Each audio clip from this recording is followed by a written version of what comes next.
আকাশবাণী খবর পড়ছি প্রিয়া বিশ্বকর্মা। প্রথমে বিশেষ খবর।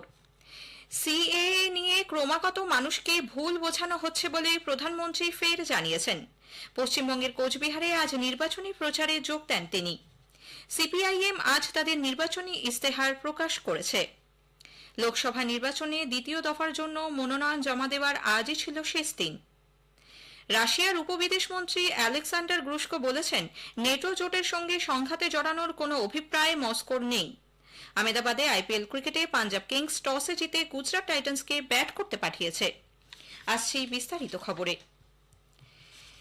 দেশের মানুষের স্বপ্ন পূরণ করাই তাঁর প্রধান সংকল্প বলে প্রবীণ বিজেপি নেতা প্রধানমন্ত্রী নরেন্দ্র মোদী জানিয়েছেন।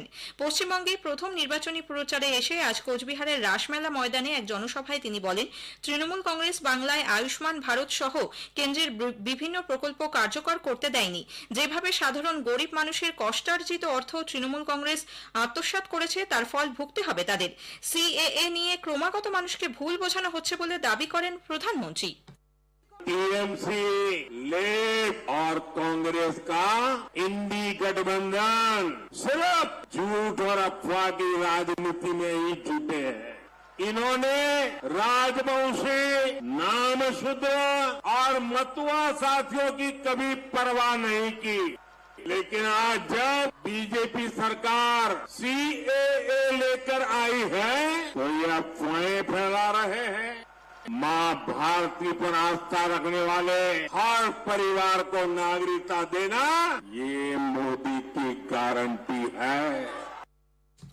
বিরোধী ইন্ডিজোটকে কটাক্ষ করে শ্রী মোদী বলেন, উদ্দেশ্য সঠিক না হলে হার নিশ্চিত। রাজ্য সরকার দুর্নীতিগ্রস্ত। সন্দেশখালীর নারী নির্যাতনকারী এবং লুঠেরাদের বাকি জীবন জেলেই কাটাতে হবে বলে মন্তব্য করেন তিনি। এদিন প্রধানমন্ত্রীকে বড়দেবীর প্রতিকৃতি ও দোতারা উপহার দিয়ে স্বাগত জানানো হয়। প্রথম দফায় 19 এপ্রিল ভোট নেওয়া হবে কোচবিহার, জলপাইগুড়ি ও আলিপুরদুয়ার কেন্দ্রে।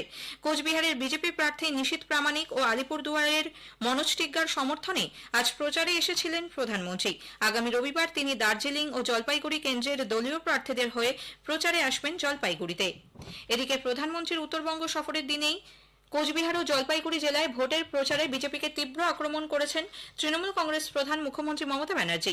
মাথাভাঙার গুমানিহাটের জনসভায় তিনি শীতলকুচিতে কেন্দ্রীয় বাহিনীর গুলিতে মৃত্যুর ঘটনার উল্লেখ করে তৎকালীন জেলা পুলিশ কর্তার এবার বীরভূমে বিজেপি প্রার্থী হওয়া নিয়ে প্রশ্ন তোলেন। কোচবিহার কেন্দ্রের তৃণমূল কংগ্রেস প্রার্থী জগদীশ বর্মা বসুনিয়ার সমর্থনে প্রচার করার পর মুখ্যমন্ত্রী জলপাইগুড়ির মালে নির্মল চন্দ্র রায়ের হয়ে প্রচার সভা করেন। এ রাজ্যে সিএএ এবং এনআরসি তিনি কোনো মতেই হতে দেবেন না বলে মুখ্যমন্ত্রী জানান। মিথ্যে কথা বলার আর মানুষকে বঞ্চিত করার একটা লিমিট থাকা উচিত। যখনই আপনি নাম লেখালে সঙ্গে সঙ্গে আপনি বাংলাদেশি হয়ে গেলেন, অর্থাৎ আপনি ভোট দিতে পারবেন না, আপনার নাগরিক অধিকার থাকবে না, আপনার সরকারি অধিকার থাকবে না। ডিটেনশন ক্যাম্প করে রেখে দেবে, যেখানে আপনাদের বিদেশি বলে চিহ্নিত করা হবে। কোনো কেয়ার হবে না, এনআরসি হবে না। নিশ্চিত থাকুন, হিন্দু, মুসলিম, শিখ, ইসাই, রাজবংশী থেকে শুরু করে আদিবাসী, নিশ্চিন্তে থাকুন। প্রধানমন্ত্রী বলেছেন, ভারতকে উন্নত দেশের তালিকায় স্থান দিতে এনডিএ সরকার সব রকম চেষ্টা চালাচ্ছে। বিহারের জামুইয়ে আজ সকালে নির্বাচনী জনসভায় যোগ দিয়ে শ্রী মোদী বলেন, ভারতই প্রথম দেশ হিসেবে চাঁদের দুর্গম দক্ষিণ মেরুতে পা রেখেছে। সন্ত্রাসবাদের যারা মদত যোগাচ্ছে তাদের বিরুদ্ধে কঠোর পদক্ষেপ নিচ্ছে সরকার। জমির বিনিময়ে চাকরি কেলেঙ্কারি নিয়ে আরজেডির প্রধান লালু প্রসাদ যাদবকে কটাক্ষ করেন তিনি। উল্লেখ্য, লোক জনশক্তি পার্টি রামবিলাসের প্রার্থী অরুণ ভারতীর সমর্থনে আজ প্রচার করেন প্রধানমন্ত্রী। বিজেপির সর্বভারতীয় সভাপতি জগৎ প্রকাশ নাড্ডা উত্তরাখণ্ডের পিথোরাগড়ে এক নির্বাচনী জনসভায় যোগ দেন।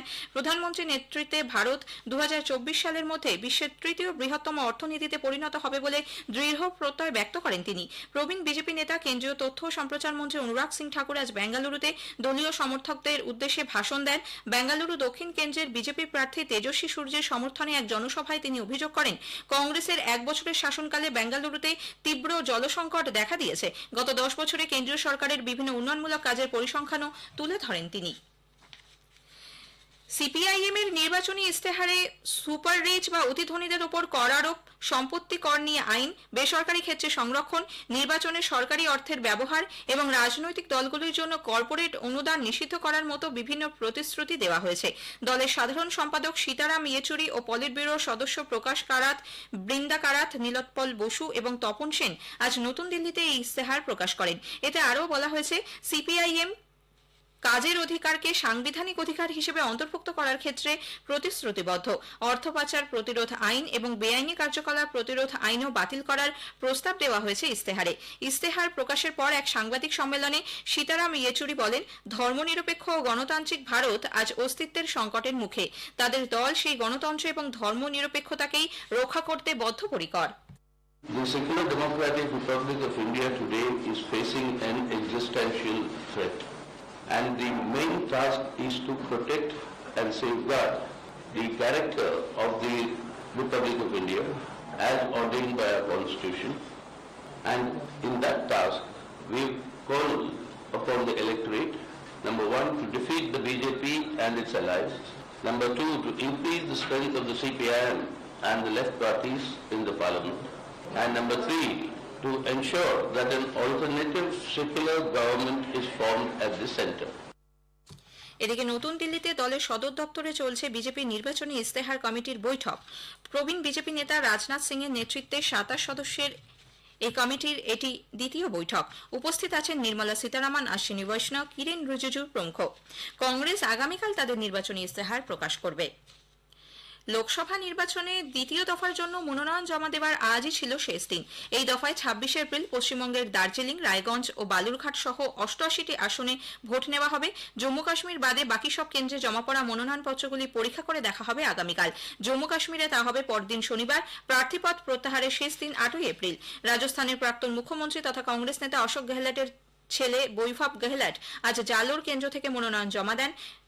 এরপরই বিজেপির বিরুদ্ধে সমালোচনায় সরব হয়ে তিনি বলেন, কেন্দ্রের উন্নয়নমূলক প্রকল্পগুলির সুবিধা জালোরের মানুষ পাননি।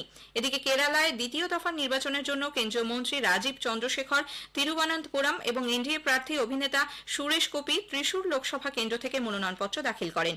ওই কেন্দ্রের ইউডিএফ প্রার্থী কে মুরলীধরনও আজ মনোনয়নপত্র পেশ করেন।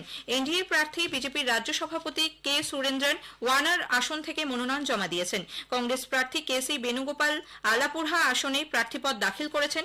পশ্চিমবঙ্গের 3টি কেন্দ্রে এই দফায় গতকাল পর্যন্ত 34টি মনোনয়ন জমা পড়েছে। জম্মু কাশ্মীরে এ পর্যন্ত 26 জন প্রার্থী তাদের মনোনয়নপত্র জমা দিয়েছেন। প্রথম দফার লোকসভা নির্বাচনে আগামীকাল 5ই এপ্রিল শুরু হচ্ছে বিশেষ ক্ষেত্রে বাড়িতে বসে ভোট দেওয়ার পর্ব। 14ই এপ্রিল পর্যন্ত কেন্দ্রীয় বাহিনীর উপস্থিতিতে ব্যালটে চলবে এই হোম ভোটিং। 85 বছরের বেশি বয়সী প্রবীণ এবং অন্তত 40% শারীরিক প্রতিবন্ধী ভোটাররা এই সুবিধা পাবেন। খবর শুনছেন আকাশবাণী থেকে। কেন্দ্রীয় মন্ত্রী অশ্বিনী বৈষ্ণব, প্রবীণ কংগ্রেস নেত্রী সোনিয়া গান্ধী সহ রাজ্যসভার 14 জন নবনির্বাচিত সাংসদ আজ শপথ নিয়েছেন। চেয়ারম্যান জগদীপ ধনখড় তাঁদের শপথ বাক্য পাঠ করান। কংগ্রেস মুখপাত্র গৌরব বল্লভ আজ বিজেপিতে যোগ দিয়েছেন। সকালেই দলের সব পদ থেকে ইস্তফা দেন তিনি। কংগ্রেস সভাপতি মল্লিকার্জুন খার্গেকে লেখা চিঠিতে তিনি জানিয়েছেন, দল যেভাবে দিশাহীন পথে এগিয়ে চলেছে তাতে তিনি স্বাচ্ছন্দ্য বোধ করছেন না। হরিয়ানায় রাজ্য মহিলা কমিশন অভিনেত্রী তথা লোকসভা নির্বাচনে বিজেপির প্রার্থী হেমা মালিনীর বিরুদ্ধে আপত্তিকর মন্তব্যের জন্য কংগ্রেস নেতা রণদীপ সিং সুরজেওয়ালাকে নোটিশ পাঠিয়েছে। চেয়ারপারসন রেনু ভাটিয়া জানিয়েছেন, সুরজেওয়ালাকে 9 এপ্রিল কমিশনের প্যানেলের সামনে হাজির হতে বলা হয়েছে। সংবাদ মাধ্যমের রিপোর্টের ভিত্তিতে এ বিষয়ে স্বতঃপ্রণোদিত পদক্ষেপ নিচ্ছে কমিশন। রাশিয়ার উপবিদেশ মন্ত্রী আলেকজান্ডার গ্রুশকো বলেছেন, রাশিয়া নেটো সম্পর্কের ক্রমশ অবনতি হচ্ছে, যদিও নেটো জোটের কোনো দেশের সঙ্গে সংঘাতে জড়ানোর অভিপ্রায় মস্কোর নেই। নেটোর 75তম প্রতিষ্ঠাবার্ষিকী উপলক্ষে সে দেশের সংবাদ সংস্থা আরআইএ এর কাছে তিনি অভিযোগ করেন, ইচ্ছাকৃতভাবেই সম্পর্কের অবনতি ঘটানো হচ্ছে। মস্কো ও নেটো জোটের মধ্যে আলোচনার সব রকম পথই বন্ধ করে দিতে চাইছে ওয়াশিংটন ও ব্রাসেলস। উল্লেখ্য, নেটো আজ ইউরোপ ও উত্তর আমেরিকা জুড়ে সমষ্টিগত প্রতিরোধের 75 বছর উদযাপন করছে। G2G চুক্তির আওতায় 60 জনেরও বেশি ভারতীয় নির্মাণ কর্মীর প্রথম দলটি ইসরায়েলে গেছে বলে বিদেশ মন্ত্রক জানিয়েছে। নতুন দিল্লিতে আজ বিকেলে মন্ত্রকের মুখপাত্র রণধীর জয়সওয়াল সাংবাদিকদের বলেন, ইসরায়েলের সরকারকে তাদের সুরক্ষা ও নিরাপত্তা সুনিশ্চিত করতে ভারতের তরফে আবেদন জানানো হয়েছে। অপর এক প্রশ্নের জবাবে তিনি বলেন, 1 এপ্রিল সিরিয়ায় ইরানের কনসুলেটে ইসরায়েলের বিমান হামলার বিষয়টি নিয়ে উদ্বিগ্ন ভারত। আহমেদাবাদের নরেন্দ্র মোদী স্টেডিয়ামে আজ আইপিএল ক্রিকেটে গুজরাট টাইটান্স ও পাঞ্জাব কিংস মুখোমুখি হয়েছে। পাঞ্জাব টসে জিতে গুজরাটকে ব্যাট করতে পাঠিয়েছে। শেষ পাওয়া খবরে গুজরাট 2 ওভার 6 বলে 3 ওভারে 1 উইকেট হারিয়ে 29 রান করেছে। শেষ করার আগে খবরের বিশেষ কিছু অংশ আরো একবার। সিএএ নিয়ে ক্রমাগত মানুষকে ভুল বোঝানো হচ্ছে বলে প্রধানমন্ত্রী ফের জানিয়েছেন। পশ্চিমবঙ্গের কোচবিহারে আজ নির্বাচনী প্রচারে যোগ দেন তিনি। সিপিআইএম আজ তাদের নির্বাচনী ইস্তেহার প্রকাশ করেছে। খবর শেষ হলো।